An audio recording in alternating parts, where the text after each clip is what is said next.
Forget everything you know about the most overpowered shooting floors from my channel, because today I'm going to show you a trick so dirty that every player on the server will hate you for it. And you might ask, what's so special about this? 6 months ago I showed you a cheater peak that can hide you even at 50 meters on max graphics, and if your neighbors had cheat computers they couldn't see you at all, even up close. Well, I've improved that idea, and now this overpowered peak is integrated into the base, and it's way better. Before, only part of the peak was hidden by the object rendering, but now in this base, the entire shooting position is concealed, allowing you to shoot at anything you see with impunity. And on top of that, you'll have a bunker for your main loot, a convenient loot room for 12 large boxes and a lot of doors. This is the MIRAGE Mini, and now I'm going to show you it from the inside. This base is perfect for phased construction. It's very cheap and reasonably protected for the resources it uses. The base has one entrance, of course, with an airlock. If someone tries to camp outside your door, they're unlikely to go unnoticed because you have windows with glass, allowing you to observe what's happening outside. And if someone decides to hide in blind spots, you probably have an F1 grenade ready for them. But that's not the only advantage of this base. I've applied my favorite phased building tactic here, starting with these unlootable lockers that serve as initial shooting positions. Behind the garage door, there's a turret and 2 large boxes. Additionally, on this floor, there's a combat spawn. On this side, you have a medium battery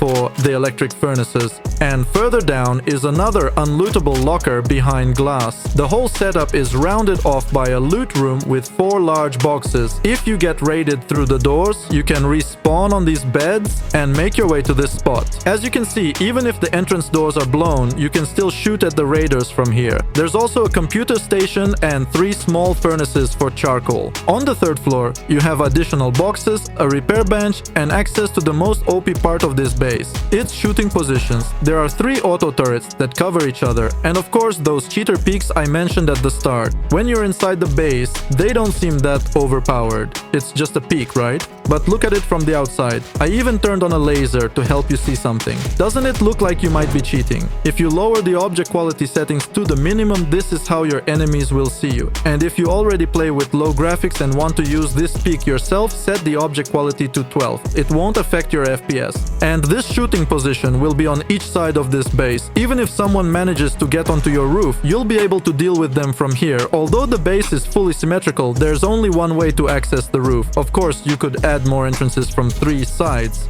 but it doesn't seem necessary. On the roof, I have a mixing table, 2 turrets, and 2 planters. When I played solo in this base, 2 planters were enough. I also used a large box on the roof to store various seeds and genetics. The phased construction of this base is very convenient, and when we start building, you'll definitely see why. When you're offline, the entrance to the 1st floor is blocked by a bunker. It can't be easily destroyed. It takes 15 rockets. To open it, you need to stand on a sleeping bag, remove the glass, and break the twig ceiling. Once you do that, the HQM spiral staircase will collapse due to stability, and you can safely exit and continue with your tasks. On this floor, you'll find a level 3 workbench with a loot room containing 4 large boxes nearby. Closer to the TC, there are 2 more loot rooms, each with 4 large boxes and a large battery. In the farthest area, there's an unlootable TC, its upkeep in front of you. Now let me show you how to close this bunker.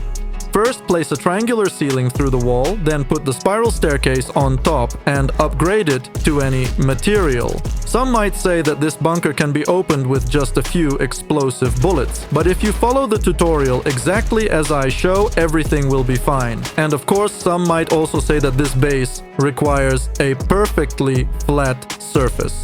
As you can see, I managed to build it on a slope, so terrain shouldn't be an issue for you either. The total construction cost is just 1 partial box of resources. Agree that this base is very cheap and well defended for its cost, but on my Patreon I've released a base that's even cheaper. It's perfect for solo, duo, and even trio players. Of course, I couldn't resist adding my cheater peak, which gives an insane advantage. Plus, it includes 3 external bunkers that will protect your resources while you sleep. With a spiral bunker, convenient interior layout, and some bold design choices that won't leave anyone indifferent. And for just $7.5, you'll get access to this base as well as all the other content I publish there, which already includes at least 15 private bases for any playstyle. The link to my Patreon will be in the description, so make sure to subscribe. You won't regret it. I always recommend laying out the future footprint of your base right from the start. However, if you're an experienced builder, this isn't always necessary. Since this is a building tutorial, I'll show you the complete foundation plan of this structure right away, along with the material upgrades needed, at least in my version.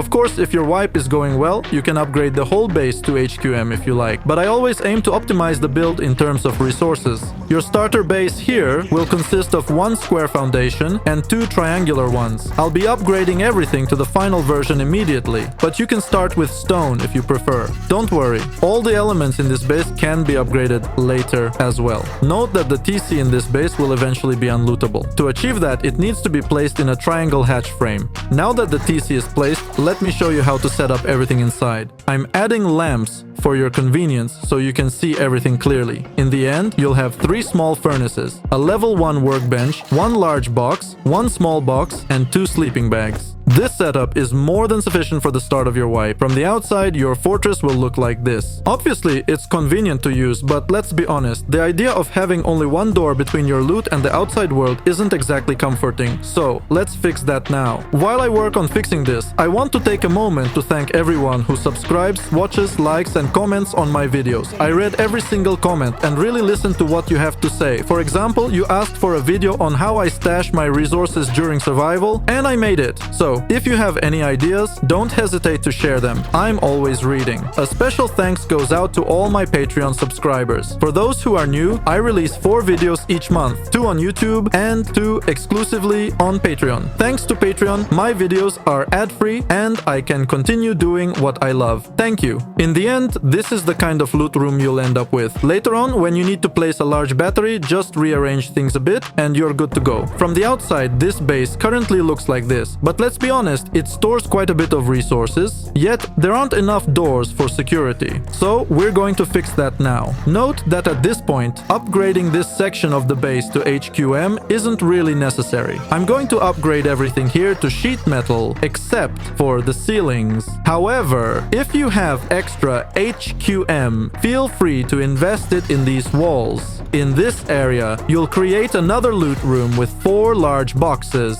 I recommend placing it behind a window frame. The temporary way to access the upper floor will be through a furnace, but you'll usually enter your base through a twig roof. So with this, the first floor is essentially complete. As soon as you have additional resources, place another door on the second floor. Notice the ceiling I placed in the middle of the wall. That's important. It will be needed for the future bunker you'll build here. But why wait for later? Let's build it now. If we're being precise, the bunker is technically already built, so let me show you how it works. First, remove these 3 furnaces, as they'll get in the way. Then, place a square ceiling in this spot, remove the furnace, and replace it with a triangular ceiling. Next, jump onto this ceiling and place another ceiling through the wall. After that, place a spiral staircase through the wall and upgrade it to any material. Notice that the twig ceilings don't need to be upgraded. To open the bunker, you'll need to break both of them. Finally, replace the ceiling near the second floor entrance with a triangle hatch frame like I showed in the base store. You can upgrade this one. Now, regarding the second floor, opposite the staircase, we'll place a double door frame, followed by window frames in the same locations I've chosen. This will be your initial shooting floor, which you can already start using. The most important thing to remember here is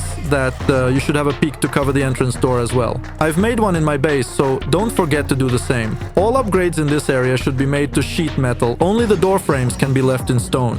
Once you've built your initial shooting floor, don't forget to place at least wooden shutters in the windows. Otherwise, you risk getting killed and having someone sneak into your base. Where the future third floor entrance will be, just install a double door for now. You won't need it yet. The climb will be done using the methods we're already familiar with. At this point, the exterior of your base should look like this. You essentially have 1 entrance and 2 shooting positions. As for the boxes, I'm sure you remember that there are plenty on the first floor. Here's how it looks from a player's perspective. 2 window frames, spacious enough, and if you need, you can add more doors. If the boxes downstairs are already full of resources, you can add an additional loot room in this spot. This one will hold 4 large boxes, and I recommend placing it behind a window frame. Everything on this side should look the same as mine. The medium battery for the electric furnaces should be placed higher, while nothing should be placed below. Actually, you can place items there, but anything installed will break when opening and closing the bunker. Don't ask me why, it's just how it works. Next, let's reinforce the entrance section of this base. You'll add a total of 4 doors here. Upgrade the right side to sheet metal and the left side can stay in stone since it's unlikely you'll have HQM doors at the entrance, though that's up to you. The method to enter your base will again involve a twig roof, which you can now upgrade to avoid having to replace it. Now that the entrance is fully set up, let's create the exit to the 3rd floor. First, remove the double door, jump up and pay attention here. You must have a half wall in the center and the exit should be through a single door. I placed it soft side out for a reason, which you'll understand later. Now we need to prepare for our future unlootable lockers. Underneath the starter shooting floor, add a ceiling and close it off with walls that are 2 stories high. On the opposite side, do exactly the same. Next, we install additional 1-story walls all around the perimeter of our base. I've marked them in red so you can clearly see where I'm placing them.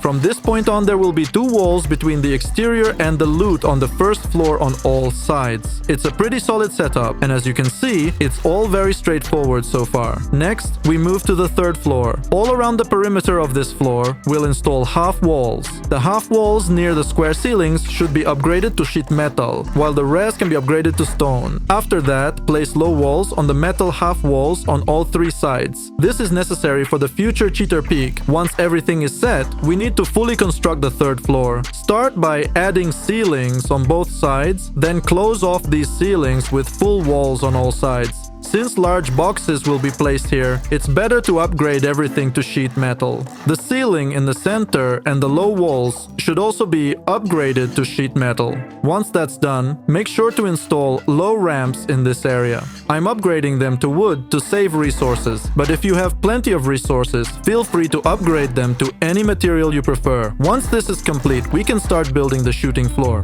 Place double door frames on the stone half walls. In my guide, I upgrade them to stone, but you can upgrade them to any material you prefer, depending on your resources. Next, above the ramps, install square hatch frames. Since these frames will support the cheater peak, I recommend upgrading them to sheet metal. Pay close attention to the sequence here, it's crucial. In this spot, you must place an auto turret and a triangular roof. Notice that while the triangular frame is made of twig, you can still place the triangular roof. However, if you upgrade the frame to stone, you won't be able to place the roof afterward. So follow this sequence. First, place the triangular frame in twig, then set up the triangular roof and only then upgrade everything. As you progress through the wipe and unlock more blueprints, you can install a grill over this frame and then mount an auto turret on it. That's it. One side is done. I've sped up the building process for the other 2 sides since they're identical and there's no need to waste your time on repetition. You've now set up the basic framework for your cheater peaks, but they won't be functional just yet. They'll come into play later.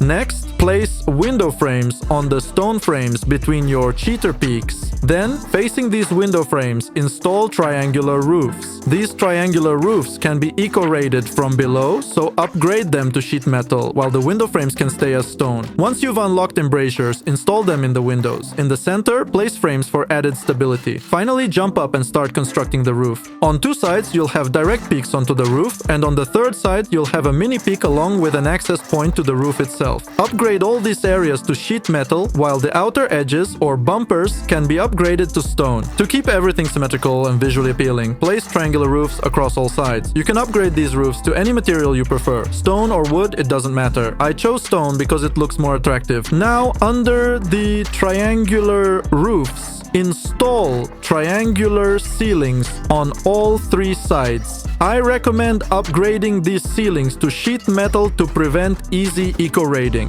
Once everything is upgraded, make sure you have turrets set up on 2 sides. Once you acquire them, of course. And how could I forget to mention the electricity in this base? Ideally, you can fit 3 wind turbines up top. Don't worry about the power output. They work great here. I remember someone mentioning that turbines don't produce enough power, but in this base, they're at full capacity. Here, take a look, and that's just one side of the base. Since the base is designed with 3-way symmetry, repeat the same process on the other 2 sides. 3 wind turbines are more than enough for a base of this size. The final step up here is to place triangular roofs on all sides. Once that's done, the top floor of your base is complete. But we still need to enhance the protection of the lower floors, so let's tackle that now. Add another layer of walls, marked in green, on top of the red buffer walls, all the way around the base. This will further reinforce the access to the first floor and also bolster the loot room on the second floor. Finally, let's get back to our cheater peak. To make it work,